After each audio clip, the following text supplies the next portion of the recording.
In a previous blog, I explained to you why I use the Bible as a business reference. Dalawa ho ang reference na ginagamit ko to manage my business.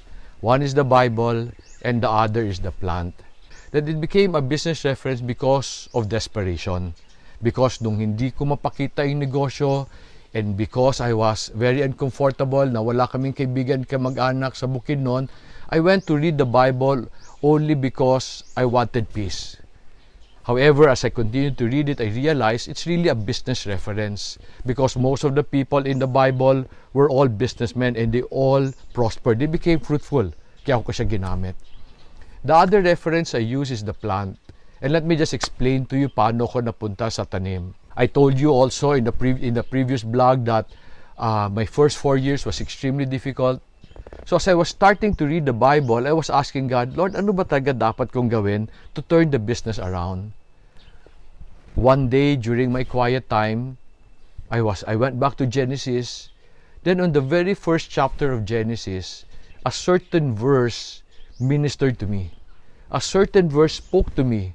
And that verse is Genesis 1:28. Genesis 1:28, sabi doon, God blessed them and God said to them, be fruitful and multiply, fill the earth and subdue it, and rule over the fish of the sea, over the birds of the sky, and over every living thing that moves on the earth. To many people, Genesis 1:28 is just to tell us to have many children. Ako naman during that morning, when I was asking God, Lord, how do I turn around my business? How can I give my family a better life? Ang nangyari noon, when I read the phrase, be fruitful, I felt that the verse came alive. Pero imbes na bata ang nakita ko tanim. You know how I'm an engineer by education. And hindi ako natutuwa when people tell me ganito ang magtanim. I always want to know, pag ginawa ko yung sinabi mo, anong mangyayari sa tanim? So, since I want to be a better farmer, in the first 4 years also, I would buy books, very, very old books. Ang favorite bookstore ko na book sale. Okay? Yung mga lumang libro, I would study the old way of farming because I wanted to understand, pag ginawa mo to sa isang tanim, ano mangyayari sa tanim. So I analyzed the plant in all its detail. When finally God answered me my question on how to improve my life, Genesis 1:28 came alive because I nakita ko tanim of how it started from a seed and later became fruitful. And so I realized that when God said, be fruitful, He was giving us a model of how we should live our life. Hindi lang yun para gumawa ng maraming bata, but He was telling us, I want you to be fruitful by following the ways of the plant. Bakit ko nasabi yun? Because I realized fruitfulness is a function of a plant. It is not the function of man. Let me just explain what I mean.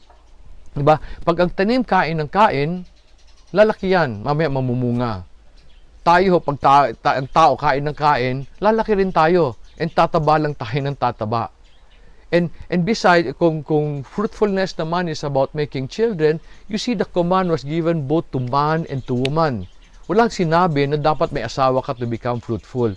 So man and woman must be able to become fruitful on their own maski hindi sila maging mag-asawa. So it is not about making children, but it is about following the model of the plant in order to achieve abundance. Since na-realize ko yon, since then, I have been studying the ways of the plant and relating it to my business. And it's been amazing. We were able to grow the business from like a simple seed to something much better today. In order for me to help you appreciate why I use the plant, let me just share with you what I discovered. The plant starts its life from a very simple seed. Pag tinanim mo yan, natubigan na initan, the plant will now go through a process called germination. It will use the food inside the seed to form a few roots and a few leaves. And I discovered that while a plant is germinating, huwag mo siyang papakialaman. Huwag mo siyang bibigyan ng fertilizer kasi ikamamatay niya. When I realized that, I realized bakit hirap na hirap ako ng pera for the first 4 years. Kasi in my training in the corporate world, akala ko pag lalagyan mo yung negosyo ng maraming pera, lalaki siya na mabilis. Hindi ho pala totoo yun. Pag linagyan mo ang negosyo ng maraming pera, and yet wala kang abilidad, mawawala ang pera. And that was who I am. I wanted to be a farmer. Akala ko, lagyan ko ng pera yung farm, automatic siyang lalaki. Wala ho akong abilidad. So a plant, ang tanim ho, ang pinaka-importanting part ng tanim are the roots. It represents a plant's ability to anchor itself and absorb the nutrients around it so that it can make food. And ganun pala ho ang negosyo. The most important part of business is not money, but ability. Wala hong silbi ang pera pag wala kang abilidad sa pagdala sa kanya. Wala ka ring abilidad dun sa negosyo na pinasok mo. When the plant starts its life and it's growing, what it will do is it will first grow its roots. It will get food from the ground, give it to the leaves will make food through photosynthesis, give it to the roots, and it will go through that process for some time until sabi nila the proper season. What is the proper season? Hindi na lalaki yung roots kasi na-achieve na niya yung full potential niya. Pag nangyari yon, hinto rin paglaki ng shoots. When they stop growing, they will produce a lot of food. Ang tanong, ano gagawin sa food niya? It will now store it in a container called the fruit. Fruits are natural product of abundance. The plant do not work for it. It comes out naturally when the plant is healthy.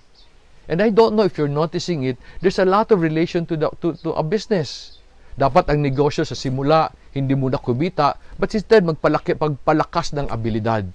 It should take the money, the little money that it has, grow its ability to create something of value that he can sell, and so that he can get more money to make more money.